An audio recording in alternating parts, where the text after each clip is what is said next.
Hello friends. Welcome to Indian Defence Horizon. Today, we will talk about everyone's favorite topic, MMRCA. Yes, MMRCA, the term that makes defense lovers swoon and cringe at the same time.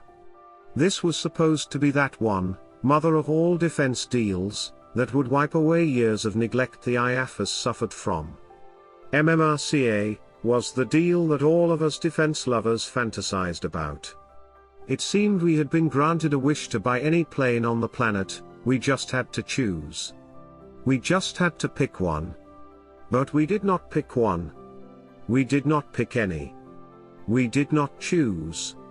We sat, and sat, and sat on the decision, till MMRCA became a global joke for many. So what is the meaning of MMRCA today? What is its relevance in times of negative lists and Atma, no war? Do we still need MMRCA? Let us discuss. As we all know, MMRCA has a long and troublesome history, that spans almost a decade, and goes back to 2010-2011. Rafale was the winner then, from a group of 6 fighter aircraft. But the deal could not be closed, because Dassault, the manufacturers of Rafale, did not agree to partner with HAL, for the domestic manufacture of their advanced aircraft, for reasons that I have already discussed in a separate video, the link to which will come up on your screen. And ever since then, India has been swinging between yes and no for this deal. We have been dangling the $20 billion carrot to keep the top defense players interested. We have been using this carrot to further our geopolitical interests as well.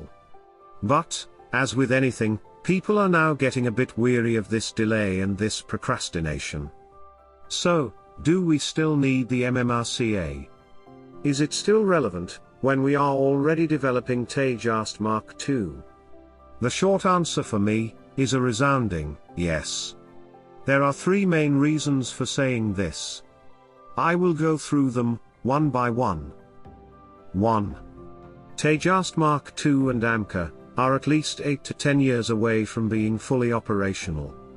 And I emphasize, at least 8 to 10 years. It could take longer than that, especially for these platforms to be fully fine-tuned and war-ready. The Tejas Mark 1A may take less time, but that aircraft will only be good for air defense. India cannot use Tejas Mark 1A for air dominance and power projection. So, we need a potent aircraft to fill the gap for the next maybe 10 years. We need MMRCA. 2.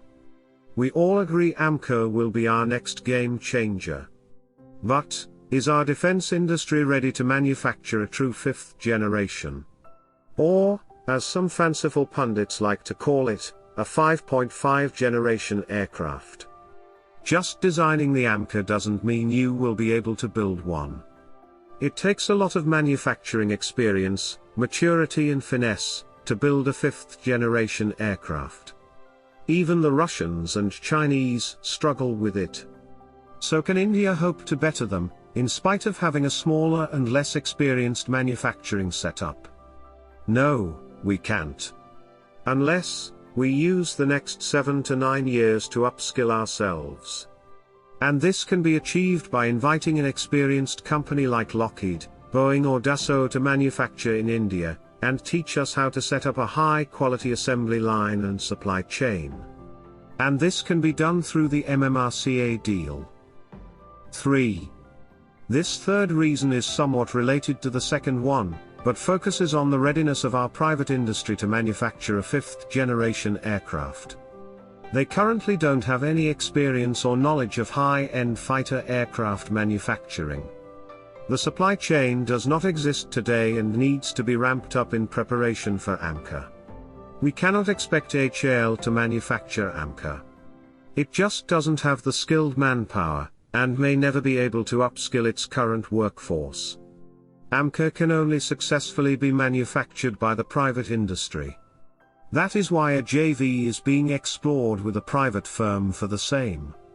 But what good is the JV with HAL and a private player, when both partners are equally clueless on what it takes to manufacture an AMCA?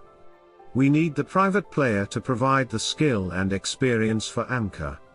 And this experience can be gathered through the offset clause of MMRCA. So, I would recommend that one private player, or preferably two private players, set up assembly lines in India for MMRCA with the foreign partner. They gather the experience and knowledge in this area. And they then use this experience on AMCA. So the MMRCA will have three benefits according to me. 1. It will provide us a robust air dominance aircraft for the next 10 years. 2. It will help us gain experience in high-end aircraft manufacturing in general. And thirdly, it will help the private industry in India gain experience and fast-track their independence from the HAL and DRDO combine. That will truly make them and Indian Defence Atma-Nirvar in the future.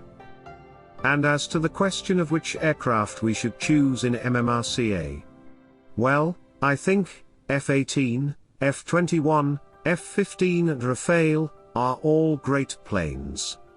They are very well matched in terms of capabilities.